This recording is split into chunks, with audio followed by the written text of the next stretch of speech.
In my humble opinion, there is no organization more original and more interesting in the BattleTech universe than the Blessed Order of ComStar.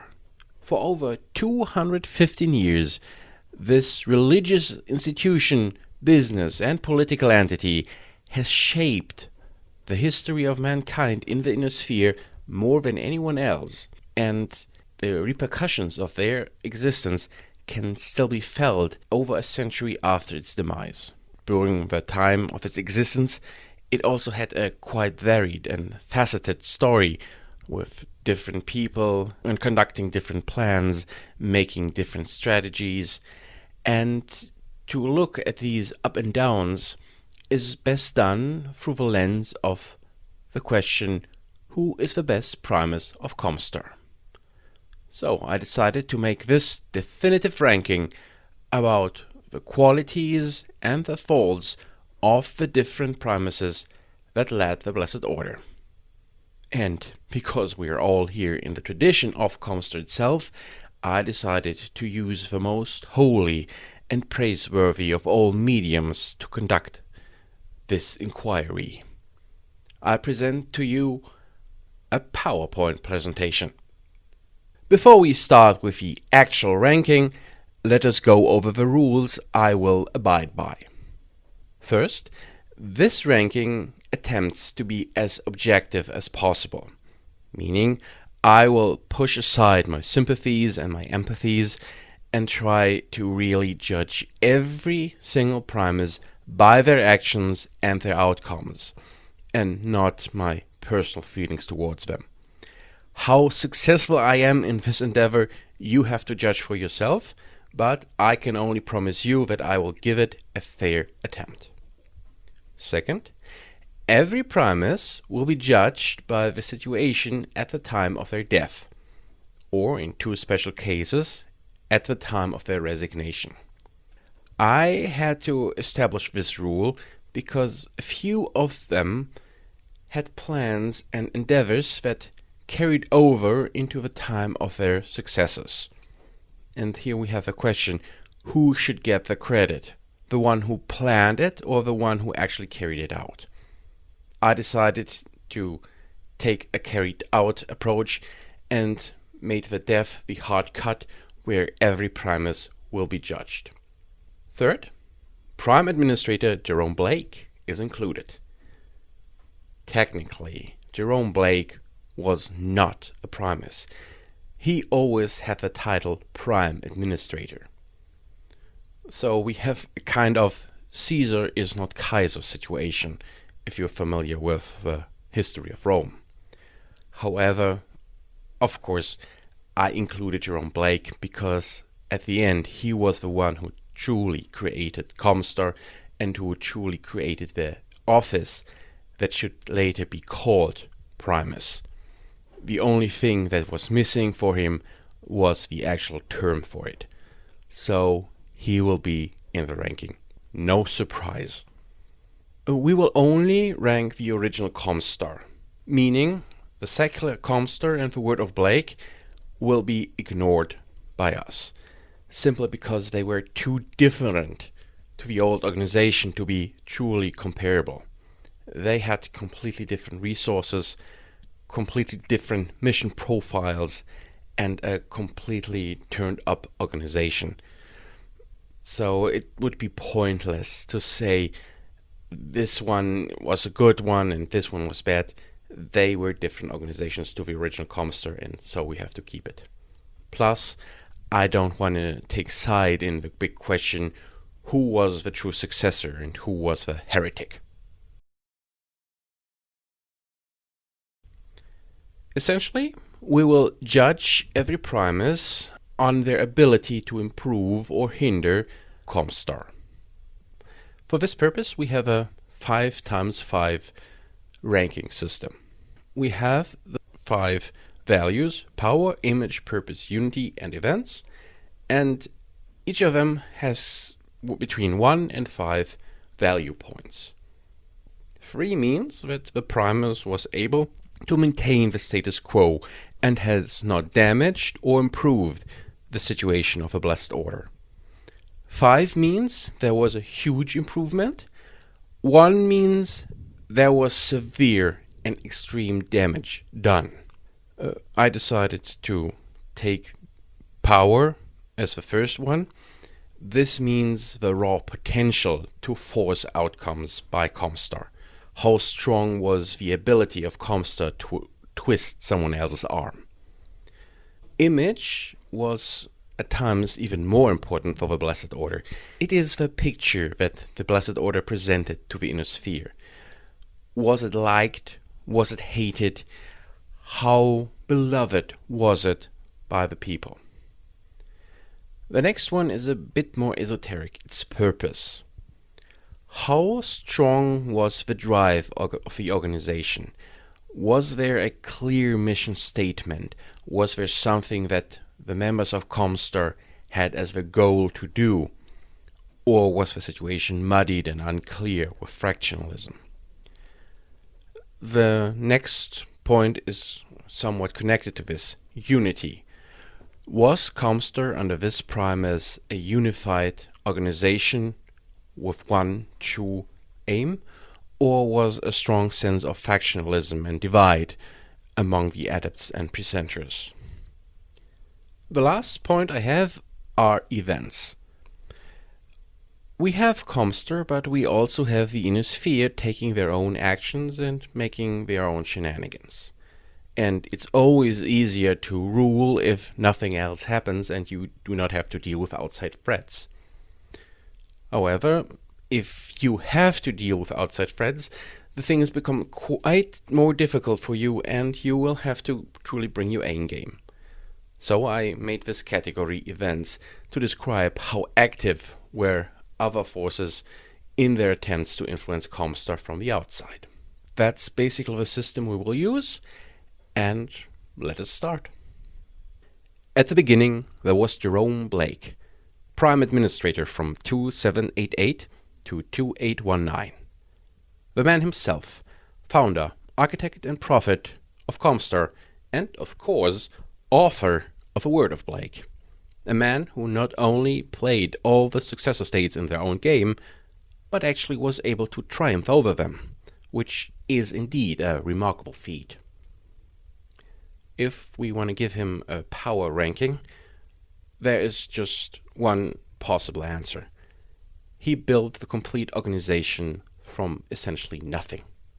He started as just a civil servant, then became the last minister of Star League, and ended up as the deciding ruler of an organization that controlled Holy Terra itself and the complete HBG station network. An entity that was able to rival the successor states in power. He deserves 5 points. No questions about it. And the same can also be said about the image. He was a shrewd and cunning negotiator who always presented himself and the organization of ComStar as a neutral arbiter, a pacifist organization that would keep itself away from the conflicts of the House Lords and was willing to work with all of them only to improve the living standard of the people. That is a very powerful and positive image, and no one was able to stand against him because it was so good. So here again, he gets 5 points. The things where he was lacking were those where he was not able to work himself. Purpose and unity. Please keep in mind that we will rank him from the day of his death, and in that time frame, ComStar was quite divided and without clear purpose. There were factions who would preferred to keep it as a service provider, neutral and away from the politics of the inner sphere, while others had the idea to use ComStar as a state-like entity to start a war which would led to the recreation of a hegemony.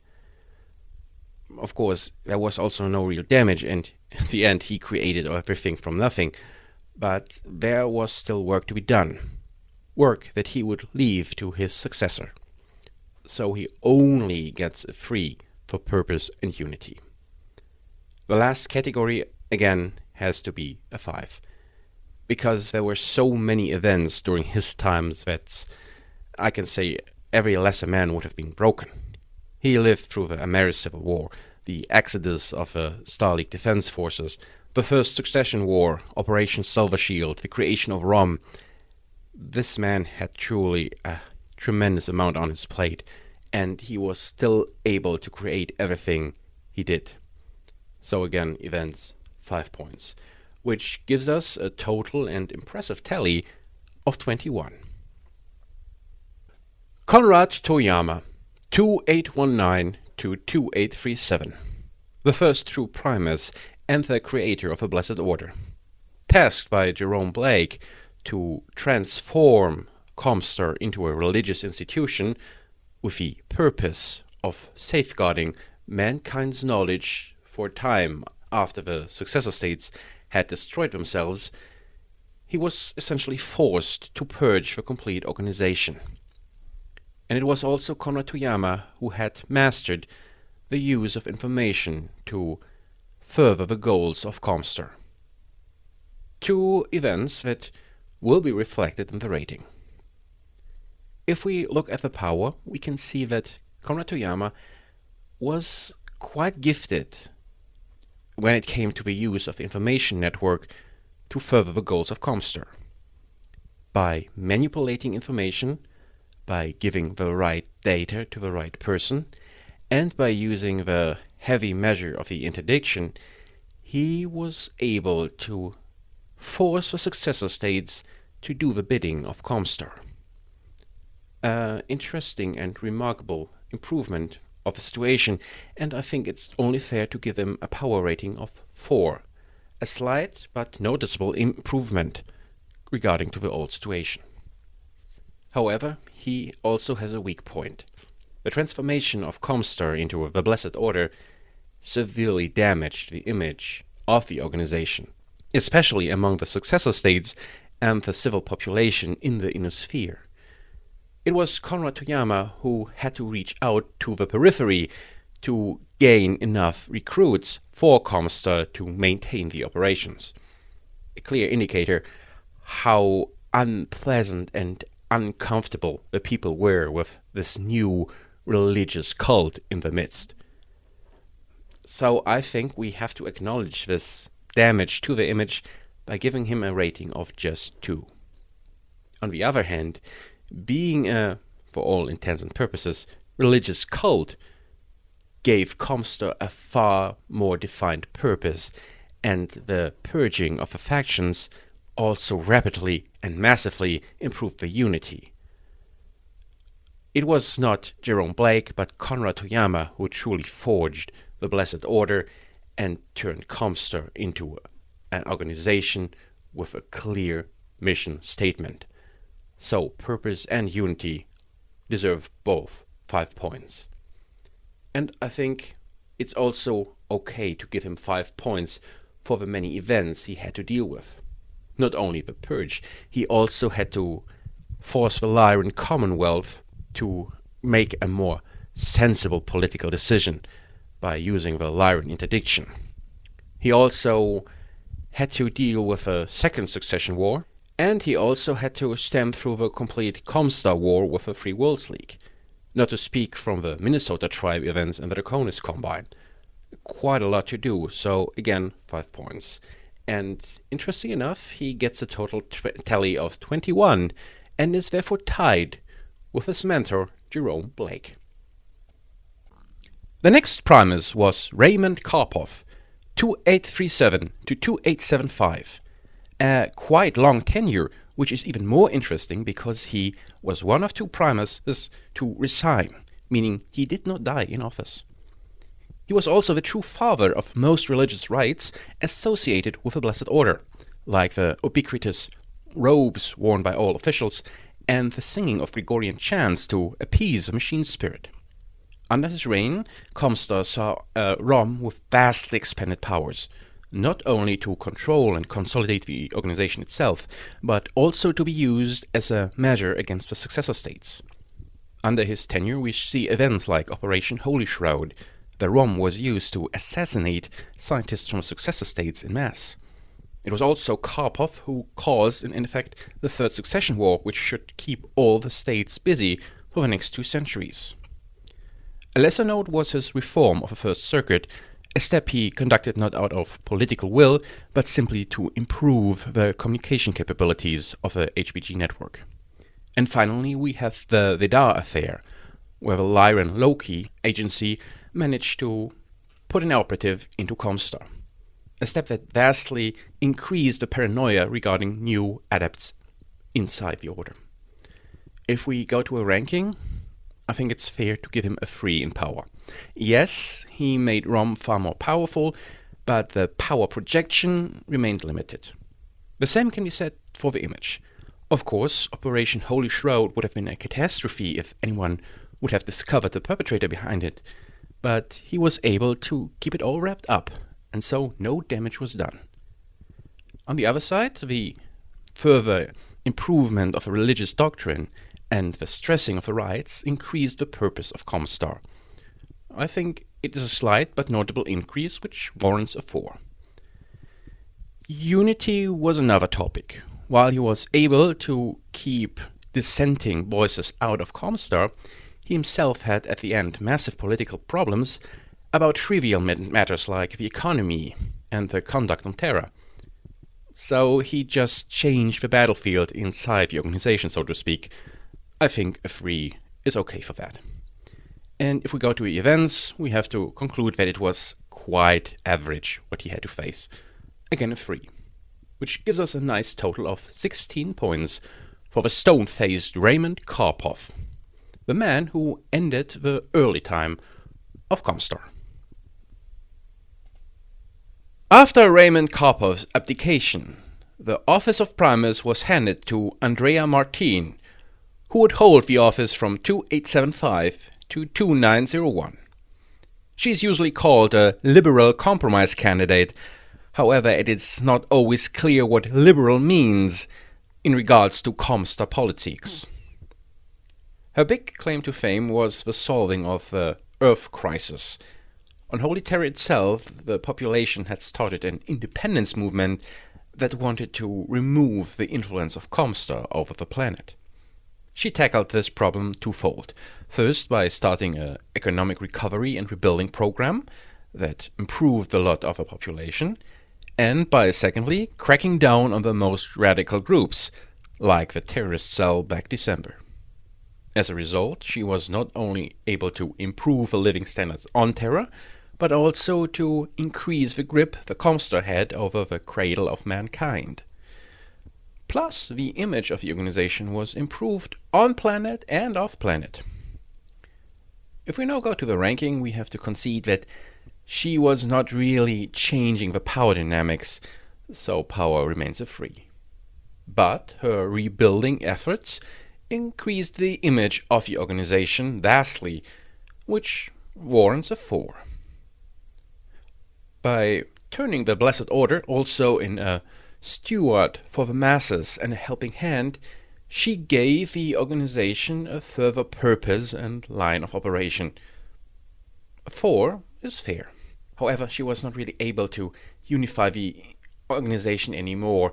There was still a lot of fractionalism going on, especially in the First Circuit during her time. Basically, she inherited her problems from Raymond Karpov and was not able to solve these.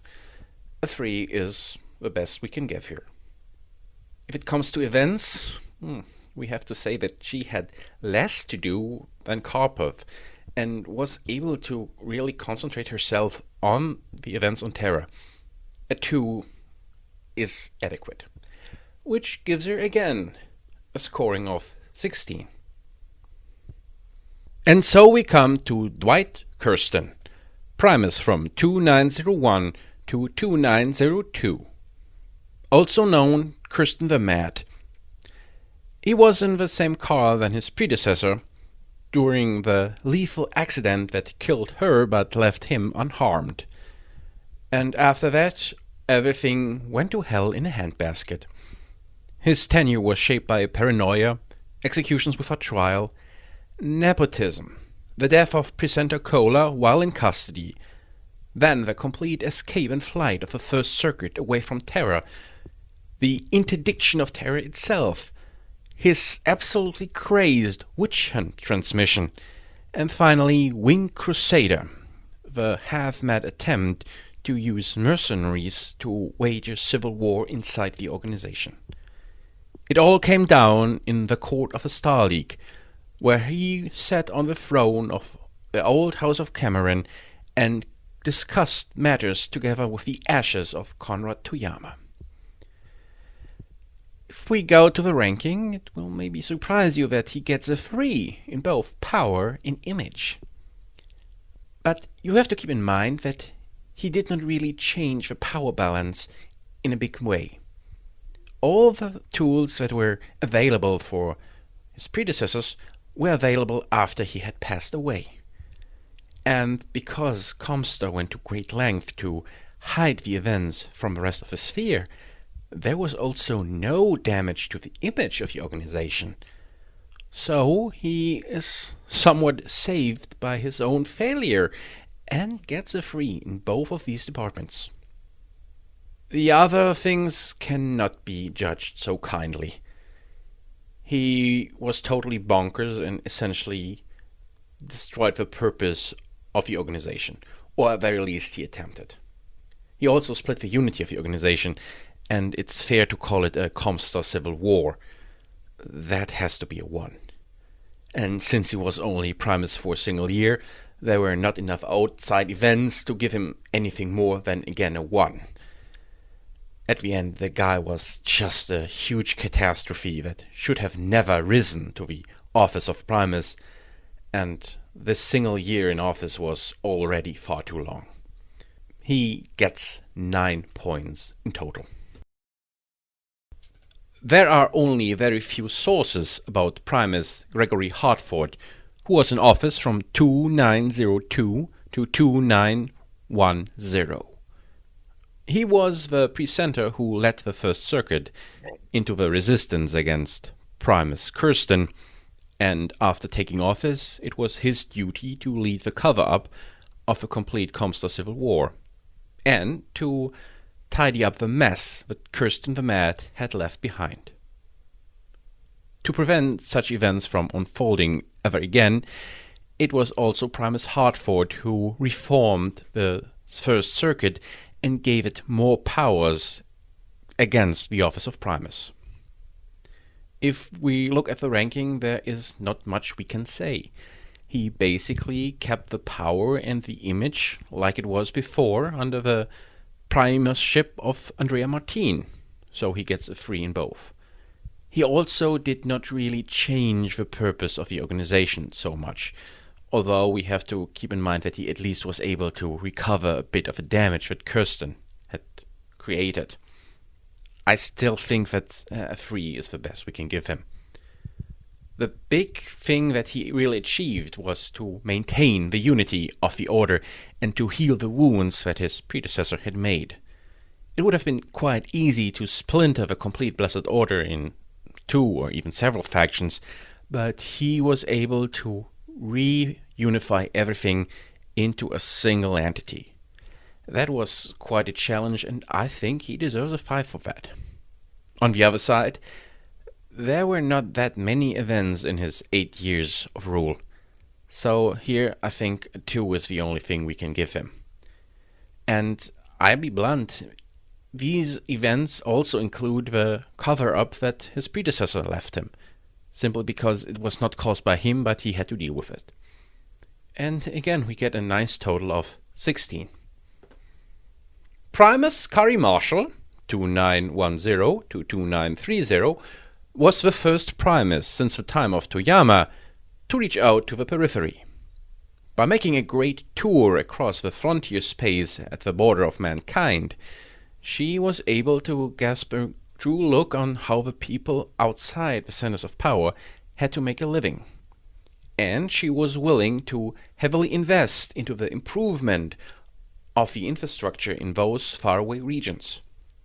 As a result, she not only gained access to a huge amount of potential recruits for the Blessed Order, but also vastly improved the image of the organization among all men. And it was also Curry Marshall that carefully prepared Hollings York to become her successor, a step that should become important afterwards. If we look at the ranking, I think it's fair to give her a 3 in the power section. She did not really engage much in power projections and forceful behavior, but kept all the required methods at bay. A 3 is the best we can give here, and a fair rating. However, she made substantial improvements to the image of ComStar by giving a good look to the periphery. A 4 is adequate. And by investing into the periphery, she also increased the purpose of ComStar as a guardian of mankind and an institution to protect the wisdom and technology. I think a 4 is adequate. However, she did not really dabble too much inside the organization, so the unity inside remained unchanged, and we have to concede that she was troubled by no outside event. Nothing really happened during her time in office, which is good for her overall, but forces us to give her a 1 in events, which reduces her ranking to 15 points. Hollings York was Primus from 2930 to 2947 and became the most publicly beloved leader in the Order's history. He was also the founder of the ComStar Guard and Militia, the military of ComStar that, later as ComGuards, would play a pivotal role in saving the future of mankind. During his time as a Primus, he also saw quite a few events, like the affair around Adept Necesscurita and the drastic measures he had to take to put Lufien in its place. Internally, he had to deal with the fallout that his affair with Hollywood actress Carissa Sanders caused, and at the end he was troubled by his plans to disband ROM and change the security architecture of ComStar. Events that may very well have led to his assassination. If we go to a ranking, we have to see that it was he who put ComStar on the way to have its own military. But it was not he who would see its complete fulfillment, meaning he put the organization on the track, but died too soon. I think a 4 is therefore a fair rating. The image, however, was vastly improved under his tenure. Keep in mind that he was already groomed to be a successor by his predecessor, Curry Marshall, and from a very young age he had contact to most of the House Lords, and he used skillful diplomacy, media manipulation, and representation to have good relations to everyone else. He improved the image and reputation of ComStar enormously. I think 5 is a fair assessment of his image campaign. However, he again neglected the purpose and unity of ComStar. He also did not real damage to anything, but it was basically business as usual, so he gets a 3 in both regards. However, he had far more events than Curry Marshall, for example, and he dealt with them quite well, so he gets a 3 in this regard, which gives us a nice total of 18 points, more than most of his ancestors. Adrienne Sims was an extremely interesting Primus. Her time in office was from 2947 to 2979. As the first task, as newly designated Primus, she had to organize the funeral and the mourning for the killed Primus York, a mission she fulfilled with extraordinary success. Not only was she able to hold onto the goodwill and positive image he had created, but she actually managed to expand it even further by presenting herself as a humble follower who would uphold the values and dedication of her predecessor. On the other hand, she was smart enough to dial back his steps to disband ROM, and in fact she massively strengthened the organization. After her tenure, ROM was as powerful as it never was before. The other big situation that comes to mind if you talk about Primus Sims were the horrible nightmares and vision that plagued her later years. In her time, the main outflow was the creation of the Explorer Corps and the vastly increased Navy build-up for ComStar. On this way, she not only was able to gain more knowledge about the galaxy at large, but she gave the Order a new tool for power projection, a Navy. These things will be reflected in the ranking. If we go to power, we kinda have to judge her like we judged Hollis York. He started the process to gain a military for ComStar. She kept the process going and added a navy. However, it was not yet the force it later should become. I think a 4 is fair because she started the steps. On the other side, she also increased and improved the image of an organization, especially the Explorer Corps, and her campaign to share knowledge, carefully curated knowledge, with the successor states, was seen as a very kind and generous step, improving the relation to the successor states. At the same time, she also gave ComStar a new purpose, discovering the galaxy, gaining new knowledge and improving the reach of mankind. That is quite something, and I think it's only fair to give her a 4. She also increased the unity by removing the ridiculous steps of disbanding ROM. She again had a unified bloc that could do her bidding. If we go to events, I think a 3 is okay because she had to deal with the fallout of the assassination and was troubled by the visions that pointed to outside events in the future. Altogether, I give her a 19 points. Although today mostly forgotten, there are very few people who can say they changed ComStar as much as Primus Yin Takami had. However, his changes were not for the better. He was in office from 2979 to 2994, and the most important reform he conducted was the introduction of advocate and state precenters to the First Circuit. With this change, he turned a completely internal council into an organization with strong ties to the successor states. Every state precenter had to represent ComStar in the House Lord's domain, but in reverse also represented the House Lord in ComStar. This way, a strong distinction between the organization and the Inosphere was destroyed. It was also Yin Takami who was more than willing to take direct action, as opposed to the indirect manipulations his predecessors had preferred. Notable examples are the Tree Pits affair, where he used military might to solve a problem, and the misguided Operation Holy Shroud II. Altogether, we have to say that Yin Takami wanted to emulate Raymond Karpov, the third Primus who was declared a saint by Primus Takami. But his grasp and understanding of Raymond Karpov's action was severely limited.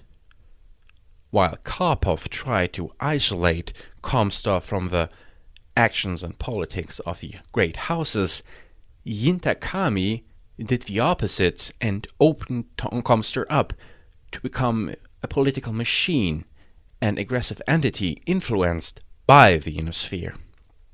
If we look in the rating, this is not that much reflected. Essentially, he maintained the power he had inherited without really changing much. He also did not damage or improve the image of the organization. thankfully he was at least able to keep Operation Holy Shroud 2 a secret. However, he deeply clouded the purpose of the organization. Before that, it was clear that ComStar's mission was to maintain the knowledge of mankind and be a shining beacon of light, so to speak. But he muddled it by getting involved in inner politics and the different house rivalries, something his predecessors had always tried to avoid. I give him a 2. There was not too much damage at his time, but we would later see the results of this lack of distinction. At least there was no real damage to the unity inside of ComStar during his times, and was able to handle the events that confronted him with some success. Altogether, he gets a 14. For the first circuit, Primus Alan Rosenstein was a nasty surprise. He was in office from 2994 to 3006, and, after Raymond Karpov, became the second Primus to resign from the office. Originally thought to be a quiet, competent, and unpolitical administrator, he soon supported fanatical and extremist elements inside of ComStar, who demanded a more aggressive interpretation of the word of Blake. Alan Rosenstein was also the author of Blessed Destiny, a foundational text for the Word of Blake faction after the ComStar schism. Policy-wise, he was mainly known for the double play he conducted in the periphery. By starting a great propaganda and PR campaign, he stressed how much ComStar was doing for the periphery by expanding the infrastructure and improving the communications in the far-flung border regions of mankind. However, in the same steps, he was curtailing the resources used for these projects. At the end, he was able to hold the periphery in a state of arrested development without any progress or improvements, but extremely positive towards ComStar. Besides that, he also had to deal with the Jolly Roger affair. We remember ComStar had financed pirates in the periphery between the Lyran Commonwealth and Draconis Combine, and while Alan Rosenstein was not the one organizing it, he had willingly taken the laurels for the successes and later had to take the blame when it all went south. The final nail in the coffin for his tenureship was also the failure to infiltrate Wolf's Dragoons, who had suddenly appeared in the inner sphere. Let us go to the ranking. Essentially, Alan Rosenstein did nothing to diminish or improve the power of ComStar in a noteworthy manner. A 3 is a fair assessment. What he did was to deeply improve the image of the organization, even if it was all based on lies and propaganda. Nonetheless, he qualifies for a 4. The purpose remains unclear, although he did more damage than Jin Takami. A 3 is acceptable here. What he did was a slight damage to the unity inside of ComStar. By supporting fanatical and extremist elements and pushing the organization to a more offensive approach, he in fact laid the foundation for a new faction inside the Order. This should later cause problems, especially during the end of his successor's reign. He gets a 2 because this damage started with him. However, at least he tried to deal with the events that were starting to amass for ComStar. He gets a 3 here, which gives a rather average rating of 15. During the time of Primus Julian Teopolo, the challenges to ComStar and the inner sphere became critical. He was in office from 3006 to 3029, and as a quiet and calm administrator and planner, he was also a cunning schemer who often preferred low-key manipulation to flashy displays of power. It was also Julian Teopolo who had organized the Steiner-Davian wedding, including the infamous wedding reception on Terra itself. Other events during his time were the Merrick Civil War, the creation of NIES, the end of the Third Succession War, the Concord of Carpathian, the discovery of the Helm Memory Core, and, of course, the Fourth Succession War. If we truly want to judge him fairly, we have to keep in mind what a character he actually was. In some way, he was an attempt to return to the old ways of ComStar before the reforms of Jin Takami had thrown everything in disarray. He was not very keen on maintaining the tools for direct intervention and somehow allowed the organizational capacity of a ComStar Guard and Militia to deteriorate a bit. Altogether, his timid nature allowed the power projections potential of ComStar to fall a bit. He gets a 2 in this regard. On the other side, his perpetual attempts to use diplomacy and negotiations to ingratiate himself with everyone again improved the image of the organization, who was viewed as a neutral and pacifist party that was willing to talk with everyone. On the other side, he was also too deep into the political quagmire of the inner sphere, the result of the reforms that Jin Takami had started, and there was no longer a clear purpose of what ComStar actually wanted to do. In many ways, it was just behaving like a successor state with limited power projection.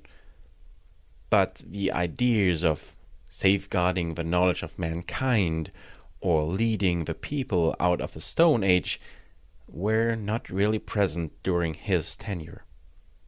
At least there was no big threat for the unity. Of course, there was bickering, and he died during a First Circuit session because he was enraged, but unity did not really deteriorate under him. And as we can see, there were quite a few events he had to deal with, so I think he deserves a 4 at least in this department. Altogether, he gets 15 points in total. And so we reach number 13, the last Primus of the old ComStar, Mundo Waterly, the Scorpion Lady herself. As you probably can guess, she was Primus from 3029 to 3052. It was she who made Anastasius Vogt the Precentor Marshal and started an incredible build-up of the ComGuards. During her time as Primus, we also had Operation Rosebud and the formation of the Free Russelhawk Republic, the Andurian Succession, the War of 3039, Operation Flush in the Federated Suns, and, of course, and above all, we have the Clan Invasion, the Battle of Tukait, and Operation Scorpion. We have to also acknowledge that her actions finally led to the schism after her death, making her the truly last real Primus of ComStar. Let us go to the ranking. If you follow her actions and the development in the inner sphere, you will see that she was always driven by an attempt to increase the power of ComStar, no matter the cost. At the beginning of her tenure, the ComGuards were just a few mech pilots secretly training on Terra. When she died, ComStar had just won the Battle of Tukait, attempted to take over the clan's base in Operation Scorpion, and had military presence in all the successor states. That is clearly a 4, even if most of her plans had failed by the moment of her death. On the other side, Her very plans also completely obliterated the image that ComStar had carefully crafted for, well, centuries at that point. She was the person who essentially removed the curtain and allowed the inner sphere and the clans to see how aggressive ComStar could be and what it was able to pull off. The image she left behind was in shambles. She has to get a 1. On the other side, she in just a few months was able to essentially completely restore the purpose of ComStar. Her ideas of Operation Scorpion finally made it possible to reach the future the word of Blake had promised. And that's something outstanding. She gets a 5 for this, although you might not judge this as a good thing. On the other side, she also completely destroyed the unity inside of ComStar. And I'm not talking about the word of Blake secular ComStar schism, which we keep in mind happened after she had passed away, murdered by Anastasius Vogt. She also had quite a few problems with the state presenters, especially her own successor, Charila Mori, who was an ISF agent from the Draconis Combine. Operation Scorpion failed in the inner sphere because her own presenters turned against her and leaked information to the House Lords. So we can see that the unity that was essential for ComStar for many, many, many years was already shattered by this moment. If we then go to events, I think we cannot argue that she deserves a 5. Because, after all, she was the Primus during the clan invasion, including the Battle of Tukayit. If that's not worth a 5, nothing is. Altogether, we can see that she had quite a few highs, but also abysmal lows, and that evens it out to a total score of 16. Every single Primus of the old order of ComStar has now been discussed and judged by us. And it's time to draw a conclusion by putting them all against each other. It should be no surprise who fails the assessment. White Kirsten, also known as Kirsten the Mad, is the lowest ranked. He's the only one with a single-digit ranking of 9, and that is also because we're quite benign in our judgment. He simply was a disaster and a failure in almost all regards. The next one is already quite higher. It's Jin Takami. I will be quite blunt and frank in this regard. It could be possible that I was a bit subjective because I really hate this guy and he did so much damage to ComStar with his actions and his foolishness. So maybe because he at the end achieved something, he would maybe have deserved a higher ranking, but I'm not sure. And yes, I'm willing to stand by the 14 points he gets. What's interesting is that we see a quite big cluster around the 15 and 16 point mark. Raymond Carpot is here, Andrea Martin, Gregory Hartford, Carrie Marshall, and then Alan Rosenstein and Julian Teopolo, as well as Mundu Waterley. They all get this average rating. Of course, they all have their strengths and their weaknesses, but we can see a clear cluster around these assessments. The only ones who break out from this mold are, in fact, Hollings York, who gets a nice 18 points, and, a little bit of a surprise, Adrian Sims, who gets 19 points, and in this way even manages to pass Primus York. Quite an achievement, because she is one of those Primuses who are often rather ignored and put by the side. It also not that surprising who the overall winners are. Jerome Blake himself and Conrad Toyama. In fact, the most surprising thing is that we have a tie between them with 21 points each. But we have to acknowledge that they were the man who completely created first ComStar and then the Blessed Order. They were the complete foundation, and if they would have been lesser people, they would not have been able to pull this off. But that's just my assessment. And maybe you have other thoughts or believe that there were mistakes in the ranking. If it is so, please let your voices heard. And may the wisdom of Blake guide you. Praise Blake.